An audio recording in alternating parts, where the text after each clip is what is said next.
There is a moment, and if you've lived long enough, you know exactly what I'm talking about, when everything inside you wants to react, your heart is racing, your pride feels poked, your voice is ready. And in that moment, the world expects you to fight. But what if the real power is in the pause? What if the strongest move you will ever make is not proving your point, not winning the argument, not staying in the chaos, but quietly, firmly, unapologetically removing your presence? Tonight, we are not talking about weakness. We are not talking about avoidance. We are talking about a radical kind of self-respect that most people will never fully understand. And if you stay with me until the end of this conversation, you may recognize the exact moment in your own life when you should have walked away, and more importantly, the moment that might still be coming. Because here is the truth no one teaches us early enough. Not every battle deserves your breath. Some of us were raised to believe that strength means standing your ground no matter what. That if you don't defend yourself loudly, you lose. That walking away means someone else wins. But real emotional maturity rewrites that story. A queen understands something different. She understands that her energy is currency. Her peace is sacred. Her presence is earned, not freely given to every misunderstanding, every provocation, every person who hasn't done the work to meet her where she stands. And so when disrespect enters the room, when chaos starts knocking, when drama begins circling, she doesn't always raise her voice. Sometimes she raises her standards. There is a profound difference between giving up and choosing yourself. One comes from fear. The other comes from clarity. And clarity often looks very quiet from the outside. People may call it cold. They may call it distant. They may even call it arrogant. But what they often don't see is the deep emotional work it takes to not engage when every part of you wants to defend your heart. Because walking away, truly walking away, requires you to sit with the discomfort of being misunderstood.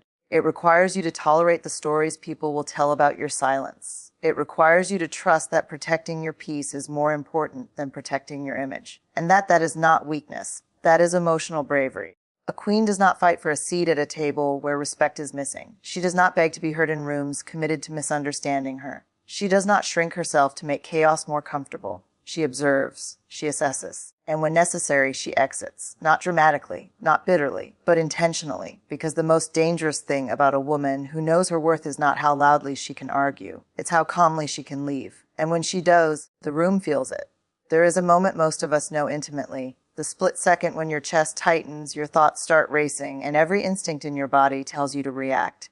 Maybe someone dismissed you. Maybe they crossed a boundary you clearly set. Maybe they spoke to you in a tone that carried just enough disrespect to make your pulse quicken. In that moment, the old stories wake up inside us. The story that says, if you don't defend yourself right now, you lose.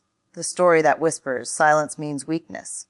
The story that pushes you toward the fight. But what if that story is wrong? The power of quiet departure begins with understanding that not every emotional invitation deserves your acceptance. Just because someone hands you conflict does not mean you are required to carry it. And yet, this is one of the hardest lessons for emotionally aware, deeply feeling people to learn because we care. We want to be understood. We want to set the record straight. We want fairness. And still, there comes a moment of deep maturity when you realize that peace and proof rarely live in the same room. Choosing not to engage is not about pretending something didn't hurt. It's not about suppressing your voice or abandoning your truth. It's about recognizing when the environment in front of you has no capacity to hold your truth with care. When someone is committed to misunderstanding you, more words rarely create more clarity. They often just create more exhaustion. Quiet departure is an act of emotional self-trust. It says, I know what I experienced, I know what I deserve, and I don't need to perform my pain to make it valid. That kind of grounded confidence doesn't arrive overnight. It's built slowly, through disappointments, through moments you wish you had handled differently, through the long, uncomfortable work of learning that your nervous system deserves safety more than your ego deserves the last word. There is also grief in this kind of strength that people don't talk about enough. Walking away peacefully often means accepting that something or someone will not change. It means releasing the fantasy that one more perfectly worded sentence will finally make them see you clearly. And letting go of that hope can feel tender. It can feel unfair. It can feel lonely. But on the other side of that grief is something profoundly stabilizing: self-respect that is no longer negotiable. When you master the quiet exit, your energy stops leaking into places that were never designed to nurture you. Your body begins to relax in ways you didn't realize it had been bracing. Your mind becomes clearer because it is no longer rehearsing arguments at midnight. And perhaps most importantly, you begin sending a powerful, wordless message to the world about how you expect to be treated. Not through force, not through volume, but through absence. Because presence is powerful. Where you choose to stand, where you choose to stay, and where you choose to withdraw from, these are some of the clearest boundaries you will ever communicate. And the truth is, people feel it. They may not always admit it. They may even misinterpret it at first. But over time, consistent, quiet dignity reshapes the way others approach you. The queen energy is not in the fight. It is in the discernment. It is in the pause between the trigger and the response. It is in the steady, grounded decision that your peace is too valuable to place in every argument that knocks on your door. Not every battle deserves you, and yet, this is one of the most difficult truths to accept when you are someone who cares deeply. Because when you care, you notice everything. You feel the shift in tone. You hear what wasn't said. You sense when something is off long before anyone else names it. And with that awareness often comes a powerful urge to address it, fix it, correct it, or confront it. But wisdom begins the moment you ask a different question. Not, can I fight this? But is this worthy of me? There is a quiet but life-changing shift that happens when you stop measuring your strength by how much you can endure and start measuring it by how intentionally you choose where your energy goes. Because energy is finite. Your emotional capacity is not an endless well. Every argument you enter, every tension you absorb, every moment you spend trying to be understood by someone committed to misunderstanding you, it costs you something. And most of us were never taught to count that cost. We were taught to prove ourselves, to stand our ground, to correct every wrong impression, to respond to every slight. But the queen mindset understands something far more strategic. Constant reaction is not power, it is depletion. Not every comment is an invitation. Not every misunderstanding requires a defense. Not every raised voice deserves your calm to be sacrificed. Discernment is the real crown. When you begin to embody this, you start to notice patterns. You notice who is actually open to conversation and who is simply looking for control. You notice the difference between someone seeking clarity and someone seeking conflict. And perhaps most importantly, you begin to notice what happens inside your own body in these moments. Your body always tells the truth first. There is a tightening, a bracing, a subtle sense of emotional unsafety that appears when you are standing in a space that cannot hold you well. In the past, you may have overridden that signal. You may have pushed forward anyway, trying to reason your way into being respected.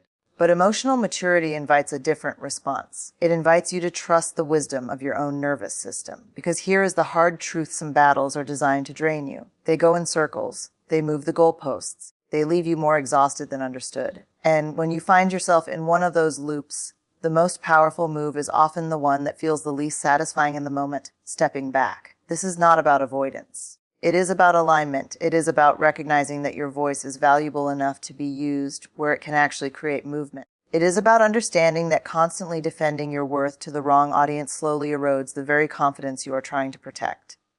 A queen does not attend every argument she is invited to. She does not confuse access with obligation. She does not mistake noise for importance. Instead, she pauses. She asks herself quietly, will engaging here expand me or exhaust me? Will this conversation create clarity or just more chaos? Is this connection capable of growth or committed to staying stuck? And then, this is the part that takes real courage, she honors the answer. Because sometimes the most self-respecting thing you can do is disappoint someone's expectation that you will fight with them. Sometimes the most powerful boundary is the one that is never loudly announced. It is simply lived. There is a quiet misunderstanding. Many of us carry for years the belief that if we don't push back, prove ourselves, or stand in the heat of every conflict, we are somehow being weak.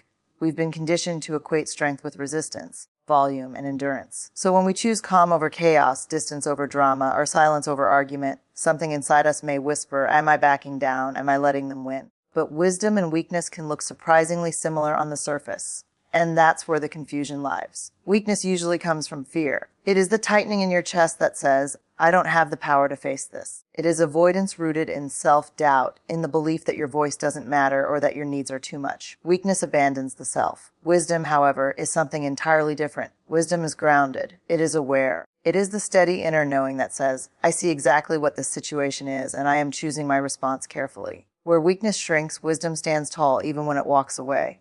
Where weakness is reactive, wisdom is intentional. The queen energy lives in that intention. When a woman rooted in self-worth chooses not to fight, it is not because she is intimidated. It is because she has already assessed the emotional landscape and understands something most people in the heat of conflict cannot see. Not every fire deserves her oxygen. This kind of discernment is earned. It often comes after years of over-explaining yourself to people who were never really listening. After nights spent replaying conversations in your head, wishing you had said something sharper, clearer, more final. After the deep exhaustion of realizing that being right does not always bring peace. At some point, growth asks a different question. Not how do I win this moment, but what will this cost me if I stay? Because wisdom counts the cost. It notices the way your shoulders tense in certain conversations. It notices how some interactions leave you drained for hours afterward. It notices the subtle ways your nervous system goes on high alert around certain patterns of behavior. And instead of overriding those signals in the name of proving strength, wisdom listens. This is why the queen does not react impulsively. She pauses long enough to separate her wounded pride from her grounded truth. She understands that the urge to immediately defend yourself often comes from the most tender, unhealed places inside us, the parts that still believe our worth is up for debate. But mature self-worth knows better. It knows that respect cannot be forced through argument. It knows that clarity cannot be created inside chaos. It knows that sometimes the strongest posture is emotional non-participation. And yes, from the outside, people may misrate it. They may think you are being distant, cold, or disengaged. That is one of the quiet prices of wisdom. You must become comfortable being misunderstood by those who only recognize loud strength. But something powerful begins to happen when you consistently choose wisdom over reactivity. Your energy stabilizes, your confidence deepens, your relationships begin to shift because people learn, sometimes slowly, that access to your emotional world is not automatic. The difference between weakness and wisdom is not found in whether you stay or leave. It is found in the energy behind the choice. Weakness says, I can't handle this. Wisdom says, I don't need to carry this. And that distinction changes everything. Emotional boundaries are not just polite suggestions or temporary measures. They are the armor that protects a queen's heart and energy. Many people misunderstand boundaries as walls meant to keep others out, but true emotional boundaries are much subtler and far more powerful. They define where your responsibility begins and ends. They clarify what is acceptable and what is not, and they preserve the integrity of your inner world. Without them, even the strongest person can find themselves drained, manipulated, or entangled in conflicts that never truly belong to them.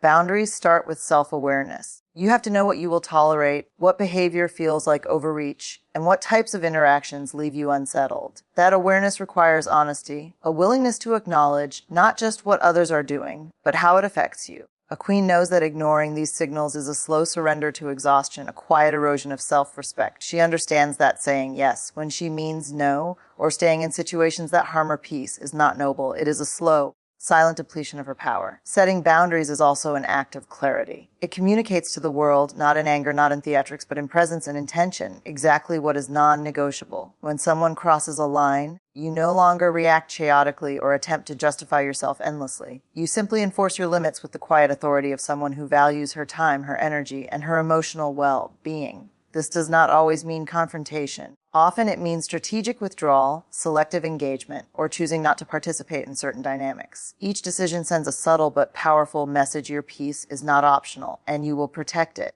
Emotional boundaries also demand courage, because they often provoke discomfort in yourself and in others. People may resist your limits. They may attempt to test them, challenge them, or argue against them. That resistance can stir guilt, second-guessing, or fear of isolation. But a queen knows that the discomfort of enforcing boundaries is far less costly than the slow erosion of her self-worth. She recognizes that maintaining her integrity may temporarily upset others, but it ultimately preserves the energy necessary for authentic connection and meaningful influence. The beauty of these boundaries is that they are flexible yet firm.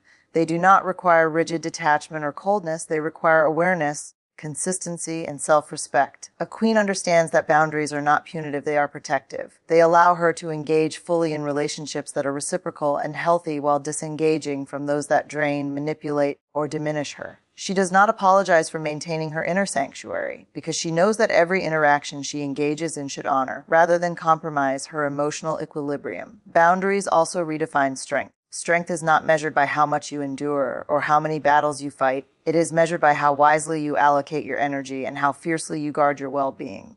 When a queen exercises her boundaries, she is demonstrating the ultimate form of empowerment, the ability to interact with the world on her own terms, without compromising her inner peace for external validation or approval. Finally, emotional boundaries are liberating. They allow a queen to move through life with clarity, focus, and grace. She no longer carries unnecessary tension, resentment, or obligation. Her presence becomes purposeful rather than reactive, and her energy radiates calm authority. By mastering the art of boundaries, she communicates a truth that words cannot fully capture, that self-respect is her crown and protecting it is her noblest act. Courage is often imagined as loud, explosive, and visible, a heroic act in the spotlight or a dramatic stand in the middle of chaos. But the courage it takes to walk away, to remove your presence from a situation that no longer serves you, is quieter, subtler, and far more profound.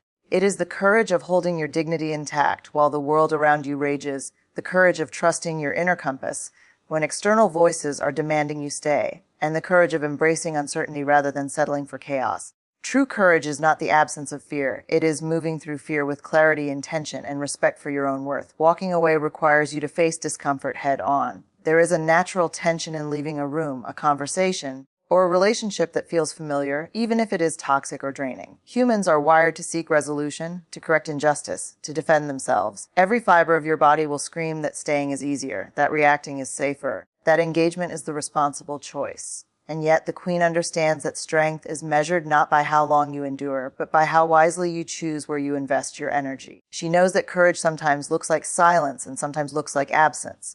This courage also demands self-trust. To walk away, you must first believe that your peace matters more than the fleeting satisfaction of proving someone wrong. You must trust that leaving a situation that diminishes your energy is not an act of cowardice, but an act of insight and preservation. This self-trust is cultivated over years of experience, through mistakes, through heartbreak, through the slow realization that not every fight is yours to fight.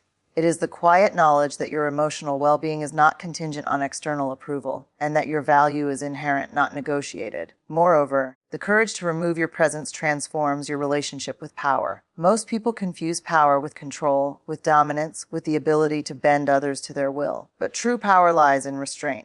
It lies in choosing where to direct your attention, in deciding which battles are worthy of your presence. When you walk away from what no longer serves you, you reclaim control not through confrontation, but through intentional absence. You demonstrate that your worth is non-negotiable and that your energy is sacred. Walking away is also a lesson in resilience. It teaches you that stepping back does not mean giving up, and that refusing to engage does not equate to failure. Each time you choose to leave a draining environment, you reinforce the strength of your boundaries and deepen your understanding of what truly matters. You learn to discern between noise and necessity, drama and substance, conflict that teaches and conflict that consumes. This discernment is an essential skill for anyone seeking to live with grace, dignity, and clarity. Finally, the courage to walk away carries a quiet power that commands respect. It unsettles those accustomed to drama, it surprises those who expect submission, and it inspires those who long for freedom from chaos. The act of leaving, done with intention and calm, communicates more than words ever could, that you will not compromise your peace, that you honor yourself enough to remove yourself from harm, and that your presence, once given, is deliberate and meaningful. This is the courage of a queen, not to fight every battle, but to rise above the unnecessary ones, not to prove herself to the world, but to protect her heart, not to be defined by conflict, but to define her life by the dignity with which she chooses to move through it. It is the quiet, enduring, unwavering courage that transforms absence into authority and restraint into power. Self-worth is the crown that no one can give you and no one can take away. It is the quiet, unwavering understanding that you are inherently valuable, not because of what you do, who you know, or how loudly you assert yourself, but simply because you exist. Many spend a lifetime searching for validation in external approval, in accolades, recognition, relationships, or even the grudging respect of those who do not truly see them. Yet a queen knows that self-worth cannot be negotiated. It is cultivated internally, anchored in clarity, consistency, and courage. Without it, even the most outwardly strong person can find themselves constantly bending, explaining, or compromising in ways that chip away at their spirit. The journey to owning your self-worth begins with awareness. It requires paying attention to the subtle ways you allow yourself to be diminished. How often do you tolerate disrespect because confrontation feels uncomfortable? How often do you minimize your feelings to make others feel more comfortable? How often do you stay present in spaces that drain you emotionally, mentally, and spiritually? Each of these small concessions is a reminder that self-worth is not something to take lightly. A queen recognizes that every moment spent defending herself to those unwilling to understand is a moment that subtracts from her energy, her peace, and ultimately her sense of sovereignty. Self-worth is also about boundaries, the invisible lines that communicate what is acceptable and what is not. It is the courage to remove yourself from situations where your value is questioned or disregarded. It is the confidence to refuse to participate in conversations or dynamics that compromise your dignity. It is understanding that walking away from people or environments that do not honor your worth is not a sign of weakness, but a demonstration of profound strength. A queen does not need to fight for validation. Her self-respect is her statement, her actions are her message, and her presence, or deliberate absence, is her power. The cultivation of self-worth is not a one-time achievement. It is a daily practice of recognizing your intrinsic value and acting accordingly. It involves conscious reflection on where your energy goes and how your choices align with your sense of integrity. A queen measures her responses, not by impulse or reaction, but by alignment with her inner truth. She resists the temptation to seek approval from those incapable of providing it, choosing instead to invest in relationships and spaces that reflect mutual respect and understanding. This consistency fortifies her sense of identity, making it unshakable even when the world around her seeks to question or diminish it. Self-worth also transforms the way others experience you. When a person embodies the knowledge of their own value, it radiates in every gesture, word, and decision. People sense it, consciously or unconsciously, and it shifts the energy of interactions. No longer will attempts to provoke, manipulate, or disrespect gain traction. Your internal compass becomes the measuring stick by which all engagement is weighed. In essence, your self-worth becomes your most powerful form of influence, a quiet yet undeniable authority that demands acknowledgement without a single word. Finally, self-worth is liberation. It frees you from the exhausting cycle of defending yourself, chasing approval, and over-explaining your choices. It allows you to walk away from conflict that offers no growth and to engage with intention in what truly matters. It empowers you to live unapologetically, to move through life with grace, dignity, and clarity, and to ensure that every ounce of your presence is deliberate and meaningful. This is the crown that no one can remove, the unshakable knowledge that you are enough exactly as you are, and that your worth is your ultimate power. Silence has a power that most people underestimate. In a world that celebrates noise, reaction, and constant justification, the ability to remain quiet, to allow your presence to speak without words, is revolutionary. The queen understands that sometimes the loudest, most persuasive force is not the one trying to win an argument, but the one who chooses not to participate in it at all. Silence communicates boundaries, asserts dignity, and conveys a confidence that words often cannot capture. It is not passive, it is not empty. It is deliberate, intentional, and profoundly strategic. When a queen chooses silence, she is sending a message louder than any argument could. She is demonstrating that her energy is too valuable to be wasted on chaos, that her peace is non-negotiable, and that she refuses to validate the drama of those who cannot meet her on a plane of mutual respect. Silence allows her to maintain control without conflict, to assert authority without aggression, and to create a space where her worth is evident simply through her presence or through her absence. Silence is also an act of emotional intelligence. It requires self-awareness and discipline because the instinct to defend, explain, or react is strong, particularly when someone challenges your values, misrepresents your intentions, or disrespects your boundaries. The queen recognizes that not every perceived slight requires engagement. She understands that reacting impulsively often reinforces the chaos, rather than resolving it. By holding her tongue, she allows time for reflection, both for herself and for others, creating a pause where understanding, perspective, and clarity can emerge. Moreover, silence preserves energy.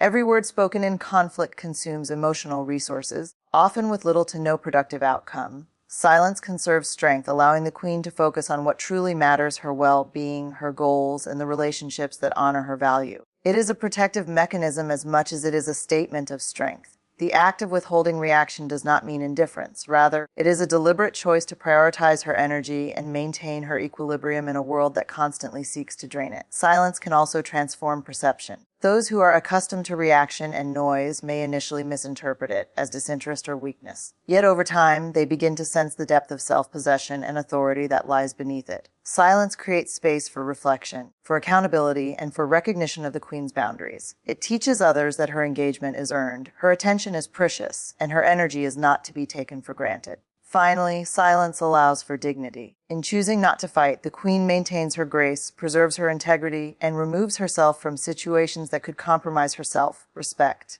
It is an act of courage because it often involves tolerating misunderstanding, misinterpretation, or even criticism from those who expect a response. Yet it is precisely this restraint that conveys true strength. When words are unnecessary, silence becomes a form of communication that speaks volumes. The queen's silence is never passive, it is intentional, measured, and profoundly impactful. It is a tool of empowerment that allows her to maintain sovereignty over her mind, her emotions, and her presence. Through silence, she demonstrates that her power does not rely on conflict or confrontation. It relies on the quiet confidence of someone who knows her worth and refuses to compromise it.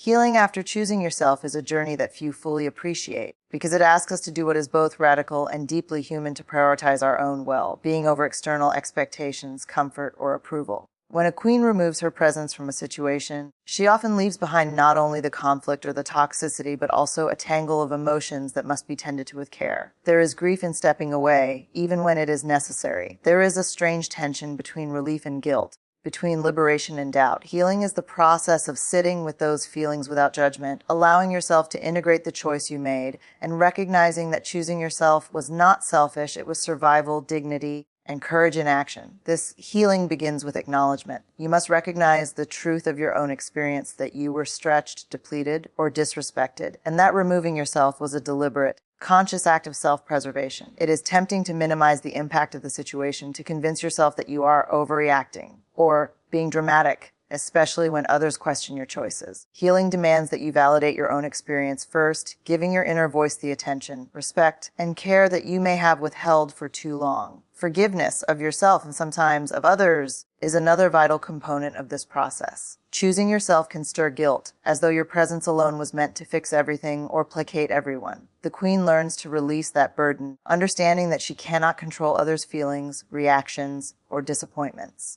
Forgiving yourself is not about erasing the experience or excusing mistakes. It is about accepting your humanity, acknowledging your boundaries, and embracing the wisdom that comes from taking responsibility for your own peace. It is a profound act of self-compassion that restores energy and fortifies resilience. Healing also requires reflection and insight. When a queen steps away from what no longer serves her, she doesn't simply vanish, she observes. She examines patterns, recognizes lessons, and internalizes the understanding that not every situation, argument, or relationship is meant to be endured. This reflection transforms pain into clarity, resentment into insight, and frustration into strategy. It is through this process that boundaries become firmer, emotional discernment sharper, and self-respect more deeply rooted. Community and support are also essential. Healing after choosing yourself is not about isolation. It is about surrounding yourself with spaces and people who honor your boundaries and respect your energy. The queen understands the importance of relationships that reflect reciprocity and care, of environments that nurture rather than deplete. Being seen, validated, and held in safe spaces accelerates the healing process and reinforces the wisdom of having prioritized your own well-being. Finally, healing after choosing yourself is an act of empowerment. Each step you take in nurturing your emotional health, each moment you honor your boundaries, and each time you affirm your value reinforces the truth that your presence is sacred. The queen's recovery is not linear. It may include setbacks, moments of doubt, and unexpected waves of emotion. But it ultimately strengthens her resolve, clarifies her purpose, and deepens her ability to engage with the world intentionally. Through this healing, she learns that removing her presence was not a loss but a gift of space, clarity, and renewed energy. She emerges not diminished by conflict, but strengthened by her ability to choose herself, embody her worth, and move forward with dignity, grace, and unwavering self-respect. Living unbothered is the ultimate victory because it signals a mastery of self that cannot be shaken by external chaos. It is the culmination of every choice a queen has ever made to prioritize her peace, protect her boundaries, and honor her worth. To live unbothered does not mean you are indifferent or detached from life's challenges. It means you have cultivated the clarity and resilience to navigate them without losing your equilibrium. It is a state where the noise of others, the judgments of the world, and the provocations of those who seek to diminish you no longer dictate your emotional climate.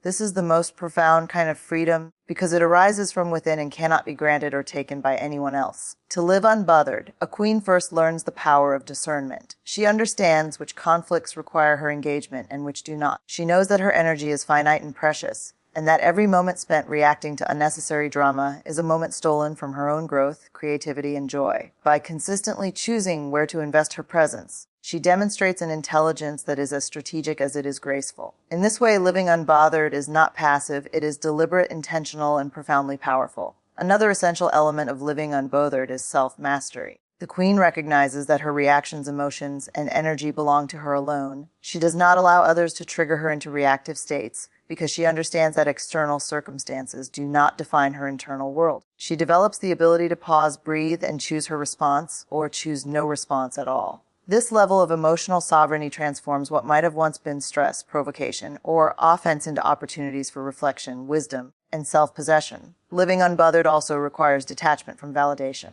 A queen no longer seeks approval from those who cannot or will not offer it. She does not fight to be seen by the wrong audience, nor does she expend her energy convincing others of her worth. Instead, she cultivates self-recognition, affirmation, and confidence that come from within. This internalized validation creates a stability that is immune to external turbulence. It is the quiet knowledge that she is enough exactly as she is, and that her value is inherent, not negotiable. Furthermore, living unbothered strengthens boundaries. A queen's peace is protected not by force, but by consistent, intentional enforcement of her limits. When she encounters disrespect, manipulation, or unnecessary drama, she does not engage in reactive cycles. She chooses absence, disengagement, or strategic communication. Over time, her consistency teaches others the value of her presence and the cost of violating her boundaries. Her calm authority communicates far more than words ever could, creating a natural environment of respect and equilibrium. Finally, living unbothered is an expression of freedom. It liberates her from the exhausting cycles of conflict, over-explanation, and defensive energy. It allows her to focus on what truly matters: relationships that nurture her, goals that inspire her, and life experiences that expand her. Her presence becomes a gift, not a concession. Her attention becomes intentional, not transactional. In living unbothered, she embodies the ultimate victory, a life governed not by the turbulence of others, but by the steady, deliberate power of her own clarity, integrity, and self-respect. This is the queen's triumph, the ability to move through the world with grace, resilience, and unwavering peace, knowing that her power is measured not by the battles she fights, but by the wisdom, dignity, and serenity she carries wherever she chooses to show up.